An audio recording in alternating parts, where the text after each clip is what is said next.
son 3 décadas de destierro y desunión. 30 años de duro exilio, extranjero domicilio. Qué pena de son que canta. Saludos amigos de Cuba y su historia, parte de la programación en español de la WLRN, Canal 17, Televisión Pública, Servicio Público. Mi nombre es Alberto Müller y en el día de hoy Cuba y su historia se adentra en una serie que ha sido muy exitosa y que nos las han pedido por diferentes canales, y me refiero a la serie de cubanos y cubanas que se han destacado en el exilio y en el destierro. Importante, cubanos que han vivido toda una jornada de vida dedicándose a la Cuba. Y en el día de hoy yo diría que es un programa, para mí es muy especial por la relación de amistad que tengo con el invitado. Además nacimos el mismo año, hemos recorrido los dos una larga jornada y aquí estamos. Me refiero a Ángel de Fana. Ángel de Fana hoy es el invitado de Cuba y su historia en Cubanos Destacados en el Destierro, en el Exilio. Bienvenido, Ángel, ¿cómo estás? Muchas gracias, Alberto, muchas gracias. Para mí es un placer tremendo compartir el programa contigo. Somos amigos, somos compañeros y somos los dos, llevamos una historia de lucha por nuestra patria, seguro. Muchos años, y nacimos el mismo año. Sí, señor. En el año de la guerra. Sí, señor, 1939. Sí, 1939. Ángel, no es exagerado decirlo, no es exagerado. Tu vida se la has dedicado a Cuba. Te conocí cuando apenas llegado a la prisión. Yo había tenido inclusive hasta una relación con el movimiento martiano, demócrata martiano, con Lee Fesser, excelente persona que había sido oficial, primer teniente. O sea que la relación nuestra no es nueva. Seguro que no. Háblame un poco de ese Ángel de Fana que nació en La Habana, de esa primera parte de tu vida, tu familia, después tu matrimonio, para empezar, para que los amigos televidentes conozcan al Ángel de Fana, yo diría inicial, el muchacho, el que tenía inquietudes, y por ahí empezaste. Yo te voy a empezar diciendo que yo no me imagino, siendo joven, que hubiera sido político, que hubiera estado metido en un problema político, porque yo no tenía nada que ver con la política, era muy lector. Sí era muy lector siempre, desde muy jovencito, y me interesaba la historia, incluso la política de Cuba, la leía. Pero yo no tenía ninguna idea de que fuera a estar introducido en un problema político. Pero naturalmente llegué al comunismo. Yo soy de origen humilde, vivía en Jesús del Monte, cerca de la iglesia de Jesús del Monte, y mi familia, mi padre zapatero, mi mamá despalilladora de tabaco, y 9 hermanos somos. Gracias a Dios todos estamos vivos. Una larga familia. Sí, grande, y muchos sobrinos y sobrinos nietos, etc. Y empiezo a trabajar en la industria donde trabajaba mi papá, o sea, en el calzado, zapatos. Yo estudié en la Havana Business Academy, después de la secundaria, y entro a trabajar en la oficina de la fábrica de zapatos donde mi papá era el encargado, el manager. Y ahí empecé, y después mi papá se fue de esa fábrica, yo seguí en la fábrica, y llegué a ser el jefe de oficina. Y después el dueño de la fábrica compró una peletería y yo era el administrador de la peletería, siendo muy joven. O sea, tenía una posición bastante buena económica en mi juventud. Pero llega el comunismo y yo inmediatamente, yo simpatizaba con la revolución. No fui revolucionario, pero simpatizaba con la revolución en los primeros tiempos. Pero ya cuando empieza el gobierno revolucionario, el gobierno de Fidel Castro, empieza a meterse con los medios de comunicación, y fue en el mismo 59. Sí, enseguida. Enseguida. Ya ahí yo claramente me opuse al sistema, y muy temprano, en 1960, empiezo a conspirar. Empiezo a conspirar dentro del movimiento demócrata martiano.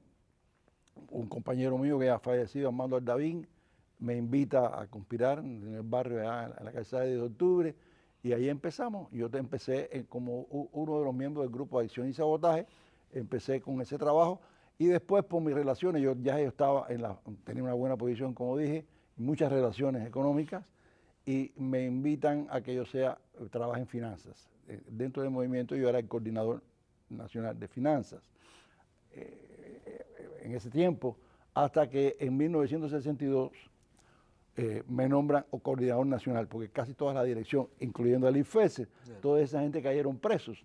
O sea, el primer grupo de fundadores del movimiento, que casi todos eran oficiales, bueno, Bernardo Corrales, casi todos eran miembros del Ejército Rebelde, caen presos y entonces me llevan a mí a la coordinación nacional. Ocurre un hecho de un enfrentamiento entre un grupo de acción con milicianos que estaban desarmando milicianos para llevar las armas a los alzados de las villas y de matanzas.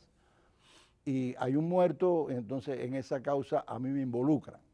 Entonces no me cogen en ese momento. Pero ya te fichan. Sí, estoy fichado por un infiltrado, que el infiltrado es muy conocido en Cuba porque era Ñico Rutina, o sea, Montezuma. Sí. Era infiltrado, estaba infiltrado, el famoso artista, estaba infiltrado, oficial de la seguridad del Estado, y por ello caen presos ellos y yo después caigo preso. Y a mí me condenan a 20 años. Me acusaban de autor intelectual de asesinato, esas cosas. Y ahí Sí. ya nos conocimos después allá en la Circular 1. Yo te contaba antes del programa que cuando yo entro clandestino en Cuba, uno de mis primeros contactos fue Virgilio Campanería, que estaba con el SAC, un grupo que él tenía, y el otro es con Littfesser, con el movimiento demócrata martiano. Y por supuesto era relacionado, esa reunión me recuerdo, fue de las primeras reuniones yo clandestino, era para enviar armas al Escambray. Al Escambray. O sea que tengo un recuerdo Sí. muy positivo de él y por supuesto del grupo, ¿no? Sí, nosotros durante mucho tiempo hacíamos eso, buscar armas y se las quitábamos los milicianos. Se las arrebatábamos los milicianos y se mandaba Sí, para los en alzados. aquella época ustedes eran famosos porque tenían armas. Sí. Pues nada, esa es, Alberto, después de la prisión, de los 20 años, me condenaron a 20 años. Cuando cumplí la condena me dejaron preso por no salir a trabajar. Tuviste que pagar un Sí, extra. sí, 7 meses más. Después salí, después de una huelga, los recondenados nos llamábamos, y yo estaba allá en la prisión de Boniato, en las tapiadas, toda etapa del calzoncillo que compartimos, tú y yo, y que siguió después, otras 9 etapas del calzoncillo. Las etapas eran interminables. Sí, y después cuando volvió Ramiro a ministro, y entonces pues allá se hubo una huelga de recondenados. En esa huelga yo no participé, había participado en muchas más, pero en esa no. Pero en esa huelga se ganó, porque la huelga era muerte, era un grupo pequeñito de recondenados en la tapiada de Boniato, y era muerte, o nos liberan, Sí. y en ese momento se pudo sacar la información al exterior, y en ese momento pues a Fidel Castro, al régimen, no le interesaba que nos muriéramos. Claro. Había ocurrido la muerte de los irlandeses, ¿te acuerdas? Sí, los que estaban en huelga. Los que estaban en huelga. O sea, aquello había sido un poco ya... Oiga, aquello conmovió el mundo. Conmovió al mundo. Y entonces pues nos dieron, bueno, le vamos a dejar salir, pero tienen que salir del país. Tú eres un testigo de excepción del presidio político cubano, que fue un presidio realmente por parte del régimen criminal. El tratamiento no pudo ser más antihumano, las torturas, los muertos, los asesinatos. O sea, tú eres un testigo de excepción de aquel mundo, ¿no? Que obviamente hemos denunciado y ustedes han denunciado permanentemente, y creo que es así como tiene que ser, ¿no? Claro, sí, porque está la etapa bestial, tremenda, del presidio en Isla de Pino, que compartimos tú y yo. Y el trabajo forzado. El trabajo forzado, aquello es terrible, los asesinatos, todas las cosas que nos sucedieron. Después la etapa que tuvimos juntos en la cabaña, compartimos también esa etapa. Pero después hay una etapa posterior, que es la etapa de las tapiadas de Boniato. Sí, claro. Que esa fue muy dura, muy dura, muy dura. Nosotros después incluso nos llevaron para Boniatico, que era hacer una prisión dentro de la prisión, completamente cerrada, con la guarnición no era la guarnición normal de la prisión. Sí, era especial. Era especial, de seguridad del Estado. Y bueno, cuando salgo, voy a Venezuela, que nos vimos en Venezuela, y ahí iba a verte a la oficina tuya. Volvimos a vernos en Venezuela. Sí. En Caracas. Recuerdo, y tengo que hacerlo brevemente, pero que una vez salimos a ponerlo aquellas telas del libro, y salimos una noche, Kemel, Hamid y tú y yo, a colocar aquellas telas por Caracas. No, nunca se me olvida aquello. Y bueno, después llego a Miami y me caso con la hija de un preso que todavía estaba preso, Boniato Pablo Prieto, con Rosa. Me caso con ella, a 2 meses nos casamos y gracias a Dios tengo 2 hijos, casados los 2, y tengo una familia muy hermosa. Mira, ahí está la foto de Ahí está con Rosa y mi hijo Ángel Rosa Gabriel. y tu hijo mayor, ¿no? El mayor, ese es el primero, Ángel Gabriel. Ahí pareces un adolescente. Bueno, sí, soy un adolescente, Oh. todavía tenía el pelo negro ahí. Sí, Ángel de Fana. Sí, yo tengo que confesarlo, los recuerdos que tengo de tu amistad son enriquecedores, la verdad. O sea, para mí tú eres un hermano que eres un ejemplo, además, le has dedicado tu vida a tu país de una forma muy generosa y con mucha humildad también. Sí, después que salí de la prisión, cuando llego al exilio, Hugo en Matos, me fue a ver a Venezuela. Y me dice, me hace falta que trabaje conmigo. Yo me acuerdo de eso. En La Voz del CID. Y yo le dije, sí. Y entonces, estando allá en Venezuela, yo iba a la planta que estaba en El Salvador. En esa época no se podía decir. Estaba en El Salvador la planta, yo iba a la planta. Y después seguí trabajando con La Voz del CID hasta que, un montón de años, hasta que cerró. Después, estando yo en Venezuela, fuimos a llevar las armas a Duarte. En una ocasión. Correcto. De Caracas, otra locura. Correcto, sí. Otra locura. Correcto. Y ustedes estaban transmitiendo allá en Salvador. Estábamos transmitiendo desde El Salvador y yo trabajé primero en redacción, después fui jefe de redacción y después fui director de la emisora hasta que cerró. Y al mismo tiempo trabajaba en la edición, en edición, que es lo que sigo haciendo. O sea, ya empecé con Juan Clark, ayudando a Juan Clark a hacer el libro Cuba, Mito y Realidad. Y ahí seguí con esa tarea porque en el CID también yo era el que preparaba el boletín en News Cuba, o Noti Cuba, se hacía en inglés y en español, el periódico, yo trabajaba en eso.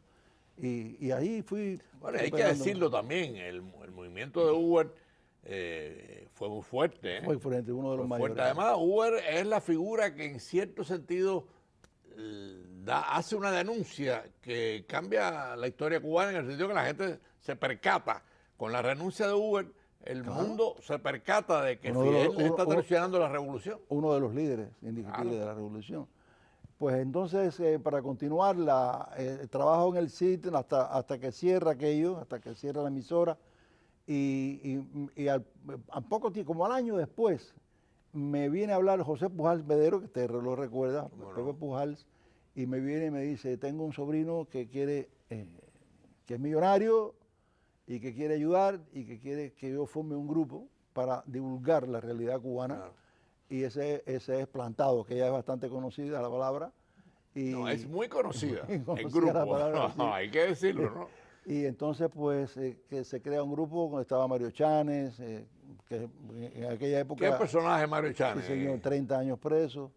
Estaba Ernesto Díaz Rodríguez, todavía vive, dirigente de Alfa 66, es poeta, escritor, y Eusebio Peñalver, también oficial del Ejército Rebelde, y de los primeros alzados en el Escambray. Todos ellos han muerto. Queda Ernesto, ¿cómo está Eusebio? ¿Bien? Eusebio murió hace muchos años, sí, él murió hace muchos años ya viviendo. Quedamos de ese grupo, quedamos Ernesto y yo nada más. Ernesto y yo.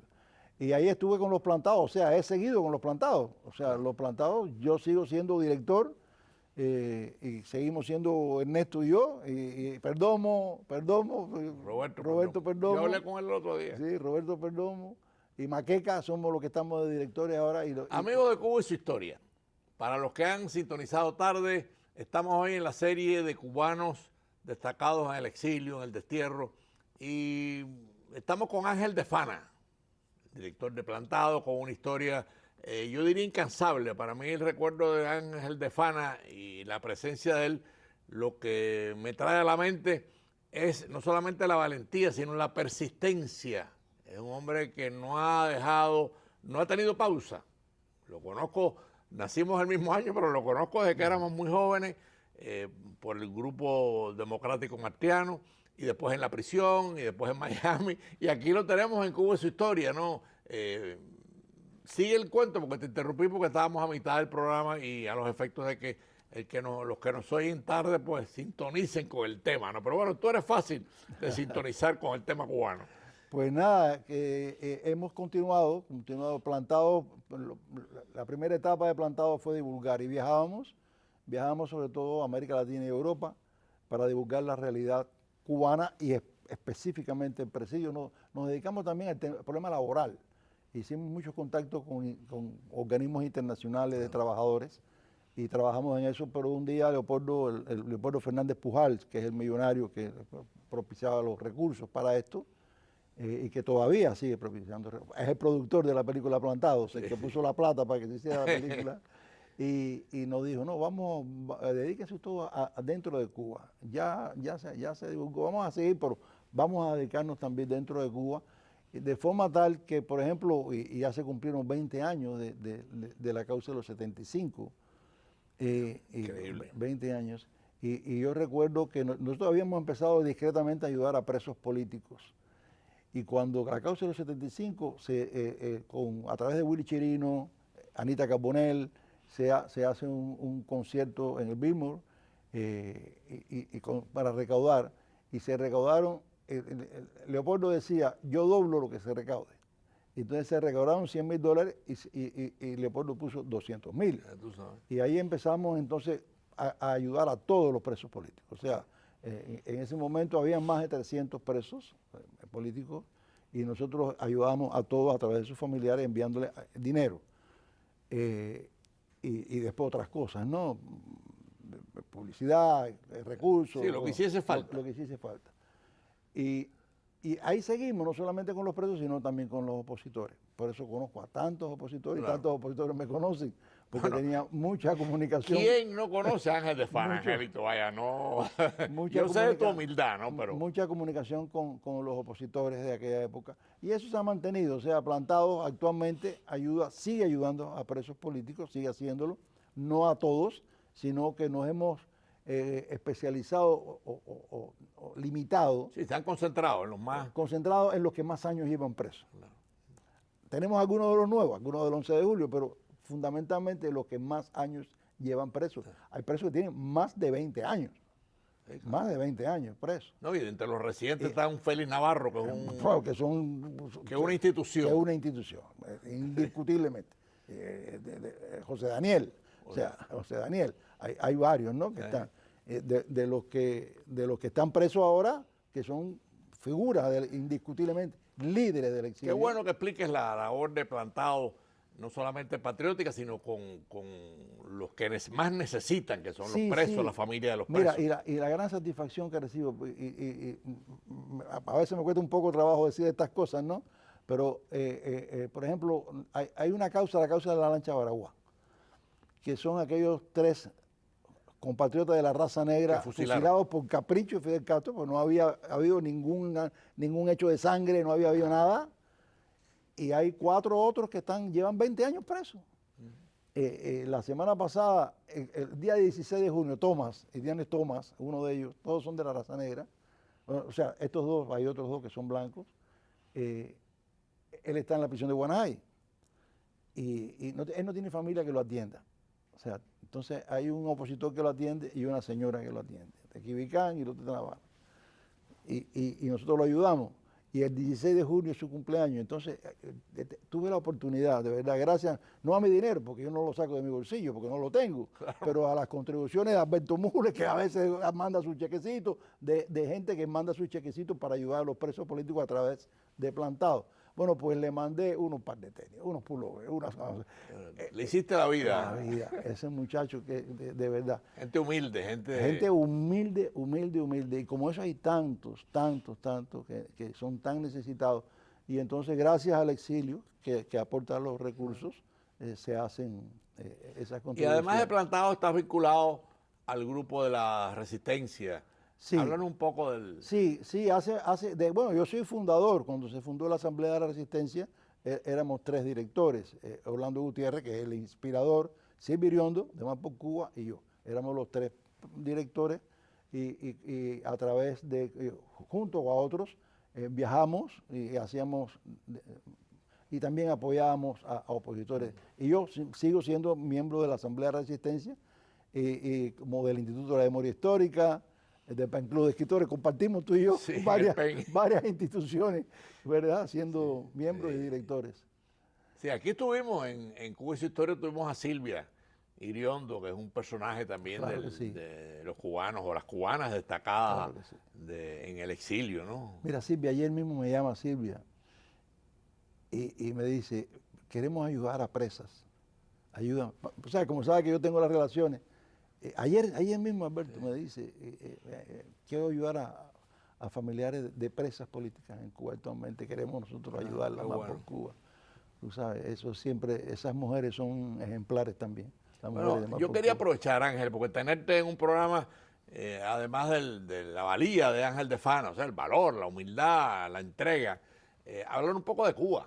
O sea, en Cuba se está dando una situación de violencia, de necesidad. Ahora mismo vienen los rusos queriendo comprar tierras para producir, los chinos queriendo abrir una planta de inteligencia en Cuba para investigar a los Estados Unidos. O sea, se están dando realidades en Cuba muy complicadas. Háblanos un poco de cómo tú ves la Cuba actual, además inclusive de la violencia que nos enteramos del padre Julián o el padre Juan, que lo denunció el Monseñor Dionisio de Santiago de Cuba. Monseñor Dionisio lo denunció, muy lamentable ese hecho y no es único, o sea, está ocurriendo con mucha frecuencia la violencia por robo, por asalto, entre grupos, pero es muy lamentable, es algo que se ha ido incrementando con el tiempo. Y esto es la situación económica, además de la esclavitud del pueblo cubano, que eso de por sí crea malestar y crea muchas razones para ser violento, pero la situación económica cada día es más grave. Eso yo hablo con gente y como tú lo haces, Alberto, que nos cuentan que van allá, que vienen y no dicen, ni siquiera en el periodo especial hay tanta necesidad como ahora, ¿no? Como ahora. Y además la falta de posibilidades, o sea, que la gente ya ha perdido totalmente, lo que quedaban de que tenían alguna esperanza en que aquello se solucionara, cada vez se va reduciendo. Sí. Que es un grupo nada más mafioso que tienen el poder y que no quieren soltarlo. Y entonces pues están haciendo estas cosas, ¿no? Estas cosas que van en contra incluso de principios de los que iniciaron la revolución, Claro. Del nacionalismo, o sea, vender las tierras o alquilarlas en usufructo, alquilarlas en usufructo. para que vengan millonarios rusos. Sí, porque son los que vienen, que son explotadores, Sí. porque son más, se hablaba de la explotación del capitalismo. Esta gente son explotadores del capitalista, súper explotadores, los rusos, eso está demostrado. Y eso es la gente que va a ir a hacer negocios a Cuba. Pero naturalmente también hay que decir que hay una resistencia presente que crece y que cada vez es más activa, que cada vez es más valiente y que lo está demostrando. O sea que yo me siento, de verdad te lo digo, y se lo digo a los televidentes, me siento optimista en que la solución del problema cubano, gracias a esa resistencia que existe dentro de nuestro país y que va a dar lugar a que muchos que ahora son miembros del aparato gubernamental, en algún momento van a decir, no, me tengo que poner al lado del pueblo. No, hay una situación, y tú lo estás planteando, ¿no? La situación de Cuba es irresistible. Irresistible. Yo el otro día tuve un contacto que pasó por Miami buscando medicinas para la sarna. Dice que la epidemia de sarna en Cuba es masiva. Vi un país que siempre ha sido un país limpio, que no ha tenido realmente ese tipo de problemas. O sea, no hay agua, no hay electricidad, no hay comida. ¿Qué es lo que hay en Cuba? Bueno, un gobierno empeñado en seguir torturando y encarcelando y maltratando al pueblo de Cuba. Esa es la realidad y esto no es una exageración. No es exageración, se demuestra y ahí yo creo que cada vez es mayor el conocimiento, y no solamente el conocimiento, porque la gente lo sabe, te digo internacionalmente, sino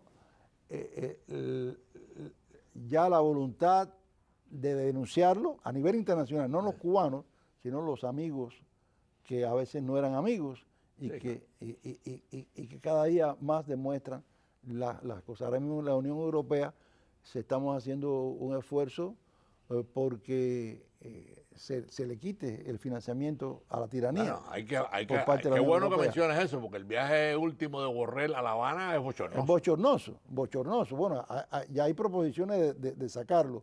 Y ahora mismo, recientemente, ha habido una reunión en Suecia, donde fue una delegación de la Asamblea de la Resistencia.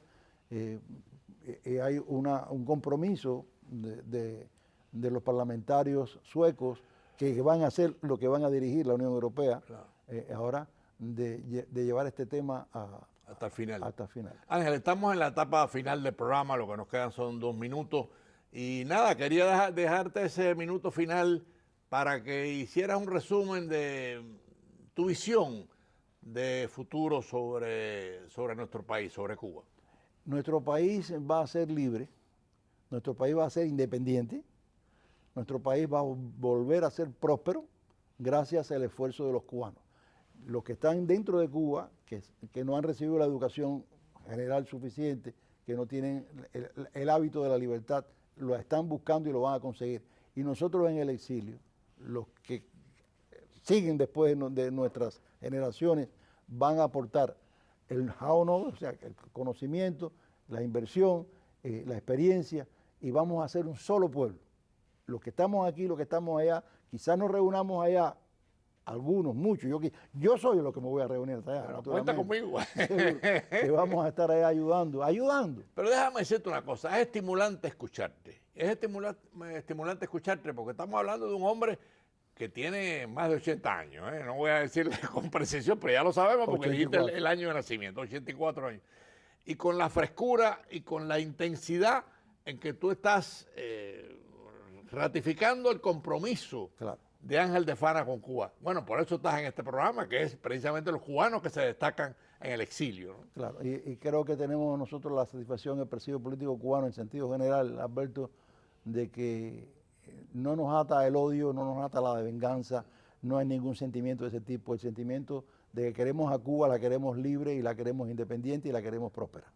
Pues nada, amigos de Cuba y su historia, lamentablemente hemos llegado al final, pero creo que Ángel de Fana ha cumplido lo que es. O sea, un hombre dedicado a Cuba, un hombre de una humildad intensa, un hombre que todo lo ha dado a Cuba desde que es adolescente, ¿no? Y aquí está hoy demostrando y compartiendo con ustedes no solamente su compromiso, sino que además es uno de los dirigentes más destacados de los cubanos en el exilio y en el destierro. Gracias a Ángel de Fana y nos vemos, amigos de Cuba y su historia, el próximo domingo a las 4:30 de la tarde.